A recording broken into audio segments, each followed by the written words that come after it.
퓨처온TV 시청자 여러분 안녕하세요. 반갑습니다. 해외선물 쉽게 하자 허상입니다. 지난 시간에는 해외선물 매매를 하는 데 있어서 가장 기본이 되는 차트의 선택과 설정 그리고 방향성과 패턴에 대해서 살펴보았습니다. 이번 시간에는 다양한 매매 기법들을 비교 분석하고 거기에 따른 특징 잘 파악해서 나만의 매매 기법을 만들어내는 그런 과정들을 살펴보도록 하겠습니다. 자, 우리 매매하는 트레이더분들 한 번쯤은 인터넷 검색창 또는 유튜브에 대박 매매 기법 아니 매매 기법과 관련된 영상들, 자료들 엄청나게 찾아 헤매셨을 건데요. 과연 대박나는 매매 기법이 있을까요? 매매 방법만, 매매 기법만 수십 가지, 그리고 차트의 유형, 파동의 유형, 패턴만 수백, 수천 가지, 그 모든 것들을 하나로 커버할 수 있는 대박 매매 기법은 과연 존재할까요? 이제부터 다양한 매매 기법들을 비교하고 분석해 보도록 하겠습니다. 자, 첫 번째, 추세 추종 매매 기법입니다. 추세 추종 매매 기법은 해외 선물뿐만 아니라 주식과 코인, 모든 매매 기법에 있어서 가장 기본이 되는 그런 매매 기법입니다. 지금 이 차트 어떻게 매매해야 될까요? 지난 시간에 배웠죠. 기준선이 우하향, 캔들도 밑에 있습니다. 그러면 올라올 때 반등시마다 매도 이렇게 쳐주시면 된다고 말씀드렸습니다. 저기 맨 끝에 보이는 첫 번째 이 자리를 들어가지 못했다 하더라도 두 번째, 세 번째에서는 들어갈 수가 있는 그런 추세 추종의 대표적인 사례입니다. 물론 이렇게 반등이 나올 만한 곳을 찾아서 반등을 취할 수 있는 그런 반등 매매 기법도 있긴 하지만 대체로 우하향하고 있는 차트에서는 당연히 우리가 설정해 놓은 이 신호에 따라서 반등할 때마다 매도를 치는 게 좀 더 효과적이고 자연스러운 거겠죠. 근데 여기서 이제 이 신호가 뭔가요? 우리 지난 시간, 지지난 시간에 이 신호에 대해서 알아보았죠. 마지막으로 한 번 더 서비스 해드리도록 하겠습니다. 자, 방금 보셨던 그 신호, 저는 NH 글로벌 차트를 쓰고 있는데요. 여기 화살표 부분, 그리고 키움 차트에서는 여기 열쇠 부분 클릭하시면 수십 년간에 걸쳐서 이미 검증된 기법들, 그 기법들을 토대로 우리 신호를 만들 수가 있다고 말씀드렸습니다. 대표적으로 CCI, MACD, RSI, 이동평균의 골든크로스, 데드크로스 등등등 수십 가지가 넘습니다. 이 중에서 내가 보기 편한, 나한테 맞는, 그리고 내가 신뢰할 수 있는 그런 신호 찾아보시라고 숙제를 내드렸습니다. 한번 따라해 보세요. 추세 추종 매매 기법, 우리가 가장 흔히 쓰고 많이 쓰는 그런 매매 기법인데요. 장점은요, 영 매매로 물리지가 않아서 가성비가 좋습니다. 한마디로 거꾸로 물리지 않는다는 얘기죠. 그리고 단점은요, 자칫 내동 매매나 추격 매매로 이어질 수가 있습니다. 이 부분은 여러분께서 한 번쯤은 경험이 있으셨을 겁니다. 더 갈 것 같아서 위에서 매수 잡고 더 내려갈 것 같아서 밑에서 매도 잡는 그런 매매를 말씀드리는 거죠. 이 부분은 주의하셔야 될 사항이고요. 그리고 특징은 흐름이 빠를수록 추세 방향으로 거래가 많이 일어날수록 훨씬 더 효과적으로 매매를 할 수가 있습니다. 그러면 오버시팅도 나오고 밑으로는 언더시팅도 나오죠. 그런 부분들 참고하시면 좋을 것 같습니다. 다음은 눌림 매매 기법입니다. 이 기법도 마찬가지로 추세 추종 매매 기법의 일종이죠. 추세의 중간에 편입을 하는 겁니다. 자, 지금 이 차트 아까하고는 반대 상황이죠. 이번에는 기준선이 우상향하고 있고요. 그리고 캔들도 위에 달려 있습니다. 상방향 차트죠. 그럴 땐 표시해드린 이 자리 이렇게 매수를 받아볼 수가 있습니다. 눌림 매수, 눌렸을 때 이평선이든 아니면 지지저항대를 활용해서 매수를 잡아볼 수가 있고요. 이렇게 매수를 들어간다면 이렇게 큰 수익을 낼 수 있습니다. 60틱, 70틱, 40틱, 50틱 이런 식으로 낼 수가 있습니다. 그래서 추세 유지 시에 일정 구간의 눌림에 대응하는 그런 매매 방법입니다. 눌림 매매는요, 추세 추정 매매 기법과 마찬가지로 영매매로 물리지가 않습니다. 거꾸로 물리지 않아서 가성비가 안정성이 좋은 편이고요. 마찬가지로 내동 매매로 손실이 날 수도 있습니다. 그 부분은 항상 좀 유의를 하셔야 됩니다. 그리고 포인트는요, 눌림 자리를 잘 파악을 하셔야 됩니다. 계속 지켜보시면서 어떤 자리에서 눌리는지, 쉽게 해서 직전 고점 자리에서 눌리는지 아니면 이평선에서 눌리는지, 그것도 아니면 특정 자리에서 눌리는지 그 눌림 패턴을 파악하셔야 될 필요가 있습니다. 이게 포인트입니다. 이 부분 유의하시고요. 자, 다음은 세 번째로 이평선 매매입니다. 우리들이 가장 많이 쓰는 방법 중에 하나죠. 지금 이 차트에는 우리가 나만의 차트를 만들면서 세팅을 해놓은 이평선 값들이 있습니다. 여기에 주황색 22평선, 여기 녹색 62평선, 그리고 우리 반 기준선 122평선이 세팅이 되어 있습니다. 이 외에도 이평선을 많이 넣을 수 있다고 말씀드렸는데, 많이 넣으면 단점이 뭐라고 그랬죠? 매매를 할 자리가 없어질 수 있다고 말씀드렸습니다. 그 부분은 참고하고 계시겠죠? 이 부분은 어떻게 매매를 해야 될까요? 자, 지금 보시다시피 차트는 우상향하고 있고요. 캔들도 위에 있습니다. 그리고 이평선들, 우리가 세팅해 놓은 값들이 있죠. 여기에 22평선, 주황색 아까 말씀드렸다시피 녹색 62평선, 그리고 여기 기준선 122평선. 여기서 가장 특징적인 건 이 기준선에 지금 다들 걸립니다. 기준선에 다 걸려서 올라갑니다. 그럴 경우에는 이평선 매매답게 여기에서 반등할 때 매수 신호에 따라서 들어가시면 되는 거고요. 마찬가지 여기도 반등할 때 매수 신호 따라서 들어가시면 되는 겁니다. 거꾸로 되어 있으면 거꾸로가 되겠죠. 이 부분에 들어갔을 때는 끝까지 본다 그러면 200틱이 넘는 수익을 가져갈 수 있겠지만 나의 매매 노하우, 지지저항선을 보는 자리에 따라서 100틱이 될 수도 있고 200틱이 될 수도 있고 짧게는 40틱이 될 수도 있으니까 그 부분은 개인적인 영향 차이로 남겨두도록 하겠습니다.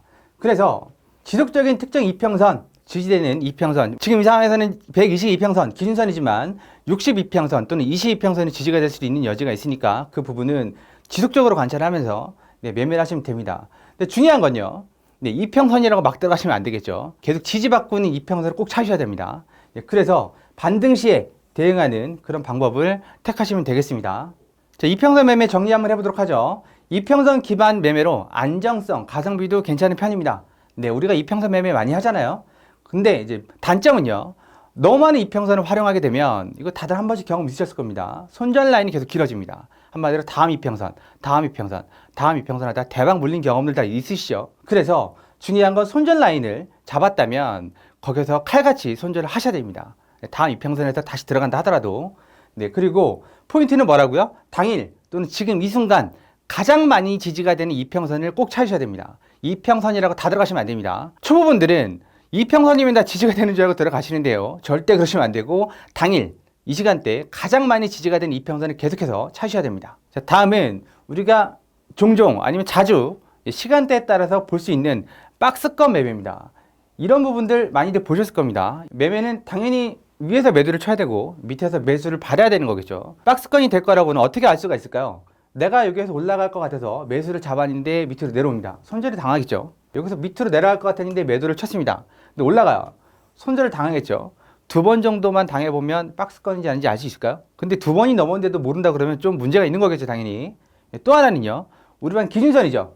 기준선이 이렇게 평평하게 누웠습니다. 그렇다면 뭐라고요? 수평대 이루고 있다 그러면 박스권의 가능성이 크다. 그 부분을 염두에 두셔야 되는 상황이죠. 물론 이 부분에서는 미리 모를 수 있습니다. 하지만 한 번, 2번 매매하다가 자꾸 내가 잡은 자리 그 부분을 끼고 돈다. 그렇다 그러면 박스권 매매는 당연히 의심을 먼저 해보셔야 됩니다. 그렇다면 박스권 매매는 언제 출현하게 될까요? 큰 지표 발표 전에, 예를 들면 비농업부문 고용지표, 아니 FOMC 전 등등등 큰 지표 전에 거래량이 적은 시간대, 강한 추세장 이후 횡보 조정 기간을 거칠 때 이런 박스권이 나옵니다. 어떤 분들은 선호하시고 또 어떤 분들은 싫어하시는데요. 그 부분은 개인차가 있으니까 그 부분은 개인의 선택으로 남겨두도록 하겠습니다. 박스권 매매 한번 정리해 보도록 하죠. 일정 기간 동안 지속적인 수익을 줄 수 있습니다. 중요한 건 뭐라고요? 일정 기간 동안 위에서 매도, 밑에서 매수를 반복적으로 수익을 가져갈 수 있는 상황이죠. 하지만 단점도 살펴보셔야 됩니다. 박스권이 항상 이쁘게 박스가 나오진 않습니다. 쉽게 얘기해서 이렇게 박스를 치고 있다 그러면 간단하죠. 근데 이렇게 박스를 칠 수도 있습니다. 또 거꾸로 이렇게 박스를 칠 수도 있고요. 불규칙하게 박스를 치고 있다면 손절 라인이 참 애매해지는 상황이죠. 손절을 미루다 보면 이제 끝으로 물리는 거죠. 왜냐? 파동은 항상 조정과 횡보 그리고 추세를 동반합니다. 박스권 다음 뭐죠? 추세가 나옵니다. 그럼 나 거꾸로 물릴 수도 있는 상황이에요. 그러니까 꼭 손절 라인을 철저하게 지켜주셔야 됩니다. 그리고 가장 큰 거, 방금 전에 말씀드렸다시피 박스권을 이탈하는지 유지를 하고 있는지를 계속 관찰해야 됩니다. 계속 여기서 좋다고 여기서 매매를 하고 있다가 이렇게 추세가 터져버리면 나는 역매매가 될 수 있는 상황이거든요. 꼭 관찰을 지속적으로 하셔야 됩니다. 자, 그리고 우리들이 원하고 바라고 그렇게 기다리고 고대하는 변곡점 매매입니다. 이 부분을 트레이더 분들이 많이 시도를 하시는데요. 저 역시 시도를 합니다. 그렇지만 성공할 수도 있고 실패할 수도 있고, 하지만 이 부분이 손절만 잘 지킨다면 가성비가 아주 끝내주는 매매 기법이죠. 그래서 다들 이 부분을 시도를 합니다. 어떻게 매매를 해야 될까요? 다른 매매 기법도 있겠지만 지금 주제가 변곡점 매매니까 변곡점 기준으로 살펴보겠습니다. 변곡점 매매는 추세를 바꿀 수 있을 만한 강한 지지저항을 찾아야 됩니다. 그게 월봉이 될 수도 있고 일봉이 될 수도 있고 아니면 직전 최고점, 이번 달 최고점, 추세를 바꿀 수 있을 만한, 추세를 바꿀 수 있다고 해서 그 부분을 막고 아예 꺾여서 나가는 게 아니라 일정 부분 추세를 되돌릴 수 있는 그런 지점을 찾아야 됩니다. 많은 트레이더들이 직전 고점 부근, 그 부근에서 매도를 칩니다. 엄밀히 말하면 이 정도죠. 이 정도, 이 라인에서 매도를 보죠. 그럼 이렇게 오버가 되죠. 오버가 되는 부분들을 내가 감당을 할 수 있을지 없을지, 손절을 치고 다시 들어갈지 그 부분들을 고민해 봐야 되는 부분이죠. 근데 우리가 나만의 차트를 만들어 놨다면 이 부분을 맞고 매도 신호가 나왔다면 들어가 볼 만한 자리인 거죠. 실패하면 이 정도의 손절이 나가겠지만 성공하면 이 정도 3, 400틱 이상 수익을 낼 수 있는 추세를 바꿀 수 있는 구간이니까요. 네, 물론 여기서 40T씩, 50T씩, 100T씩 끊어 두셔야 되는 거고, 마찬가지로 밑에서 하단, 저점 부근 아니면 최하단 이런 영역이죠. 이 영역에서 매수를 받는다면 성공한다 그러면 뭐 200틱 넘게 수익을 가져갈 수 있고, 실패한다 그러면 내가 설정해놓은 손절값 40틱, 50틱 정도 담보로 이렇게 수익을 가져갈 수 있습니다. 가성비는 끝내주지만 실패했을 경우에 그 부분도 감안하셔야 되는 부분이죠. 추세를 바꿀 수 있을 만한 강한 지지저항을 찾는 게 변곡점 매매 기법의 포인트입니다. 자, 변곡점 매매 기법 정리해 보도록 하겠습니다. 강한 변곡점 활용 시에 고수익이 확보 가능합니다. 그렇지만 단점은요, 손절 라인을 꼭 두셔야 됩니다. 손절 라인이 없으면 무한대 손절이 되는 거죠. 다들 한 번씩 경험 있으시죠? 변곡점 찾으려다가 무한대로 물려본 적 있으실 겁니다. 그래서 초보자분들한테는 이 비추천 매매 기법입니다. 누구나 다 손절하는 거 아깝습니다. 하지만 다음 기회를 위해서 손절은 필수라는 거 잊지 마시고요. 포인트는 뭐라고요? 강한 지지 저항. 어떤 강한 지지 저항? 추세를 바꿀 만한 그런 지지 저항들. 이 부분은 경험으로 살릴 수 있으니까 매매 경험을 많이 쌓으셔서 이런 부분들을 찾을 수 있도록 노력하시는 것이 첫 번째 관건이겠죠. 지금까지는요, 차트 안에서 해결이 되는 그런 매매 기법을 갖고 설명을 드렸습니다. 이제부터는요, 우리들이 가장 많이 쓰는 보조지표 활용하도록 하겠습니다. 첫 번째 MACD입니다. 우리가 가장 많이 쓰는 보조지표 중에 하나죠. MACD 밑에 달려 있습니다. 네, 이 부분하고 우리가 나만의 차트와 MACD 요 보조지표까지 활용해서 매매를 할 수가 있습니다. MACD를 활용하는데 보통은 이런 오실레이터 없이 그냥 선으로만 MACD 선과 시그널 선 이 두 선으로만 골든 크로스, 데드 크로스를 찾고 하시는데요. 그러지 마시고 나스닥 지수 그렇게 빨리 움직이는데 그 골든 크로스, 데드 크로스 찾다가 매매에 들어갈 타이밍, 진입 타이밍 놓치는 경우가 많습니다. MACD를 쓰실 때는 반드시 오실레이터를 추가를 해주시면 좀 더 쉽게 볼 수가 있습니다. 여기 빨간색은 상방이고요. 파란색은 하방이라는 거 한눈에 아실 수 있겠죠. 그리고 타점은요, 이렇게 골든 크로스가 나는 지역, 데드 크로스가 나는 지역 신호하고 맞춰서 두 개가 다 맞을 때 들어가고 그렇게 찾아보신다면 좀 더 쉽게 매매를 할 수가 있습니다. 그래서 이 부분도 우리가 지난 시간에 배웠던 규칙 신호, 쌍봉 신호죠. 그래서 한 90틱, 100틱 정도 수익을 챙겼을 수 있는데 이 부분하고 MACD 데드 크로스 일치를 하죠. 일치라는 부분 찾아보시면 되고요. 자, 여기서 관건은요, MACD의 골든 크로스와 데드 크로스 그 부분은 두세 가지 유형들이 있습니다. 내가 어떤 유형을 선택할지는 더 자세한 내용은 노란톡방에 오시면 상세하게 설명을 드리도록 하겠습니다. 자, MACD 보조지표를 활용하는 매매 정리해 보도록 하겠습니다. 표준화된 모델이죠. 누구나 다 알고 있고 한 번쯤 다 겪어본 어떻게 사용하는지에 대한 그런 세부적인 방법만 내가 잘 세운다면 우리가 만들어 놓은 나만의 차트 신호와 함께 강력하게 매매를 할 수 있는, 수익을 낼 수 있는 그런 모델입니다. 그런데 단점이 하나 존재합니다. 횡보장에서는 MACD 당연히 데드 크로스, 골든 크로스 왔다 갔다 하죠. 그런 부분들은 우리 반 기준선 있죠. 기준선의 기울기로 판단할 수가 있고, 아까 마찬가지로 내동 매매, 추격 매매 그런 걸로 손실이 날 수 있으니까 그런 부분들은 좀 유의해서 좀 조심스럽게 매매를 하셔야 됩니다. 그 또 하나 포인트는 뭐라고요? 골든 크로스, 데드 크로스를 잡는 방법이 두 가지, 세 가지 방법이 있습니다. 그 방법들은 내가 잘 모르겠다 하시는 분들은 노란 톡방에 오시면 친절하게 그리고 상세하게 설명해 드리도록 하겠습니다. 자, 다음은 볼린저 밴드 보조 지표를 활용하는 매매 방법입니다. 볼린저 밴드, 우리들이 익히 알고 있죠. 이 밴드 안에서 움직이는 그런 주가, 지수의 흐름들. 이 매매 어떻게 해야 되나요? 상단에서 매도, 하단에서 매수. 이 방법들은 익히 알고 계실 겁니다. 그렇다면 이 부분도 어떻게 활용할 수 있을까요? 네, 이렇게 좁아진 구역은 말고요. 요 정도까지는 아니더라도 한 요 정도 좀 벌어진 부분에서 우리가 만들어 놓은 나만의 차트, 신호에 따라서 매수 매도 들어가시면 됩니다. 아주 간단하죠? 그리고 이렇게 큰 지역, 밴드의 폭이 좀 벌어져 있는 지역, 신호에 따라서 들어가면 이렇게 수익이 납니다. 실제로 100틱, 50틱, 200틱, 그 부분은 나의 역량에 따라서 수익을 가져갈 수 있다고 말씀드렸죠? 네, 지지저항 보시면서 대응을 하시면 됩니다. 이렇게 좁은 지역은 좀 피하셔야죠. 이 부분은 실제로 볼린저 밴드를 이용할 때도 폭이 좁아지는 수렴 구간은 피합니다. 그 다음이 발산이니까요. 그 부분은 알고 계시죠? 볼린저 밴드 보조지표 매매 정리해 보도록 하겠습니다. 표준화된 모델이죠. MACD와 함께. 그리고 안정적인 수익이 가능합니다. 그렇지만 한 가지 아까 마지막에 말씀드린 부분, 밴드가 확대되고 있을 때, 발산을 시작할 때를 말씀드리는 거죠. 그 부분에서는 조심하셔야 됩니다. 자칫하면 역매매로 묶일 수 있으니까 조심하셔야 되는 부분이고요.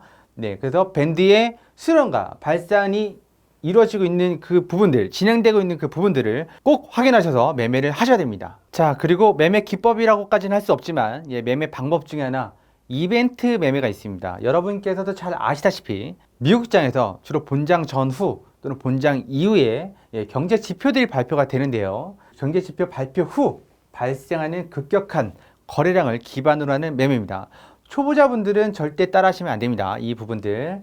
짧은 시간 내에 고수익을 낼 수 있어서 우리 불나방처럼 많이 달려들었죠. 한 번쯤은 달려들었을 겁니다.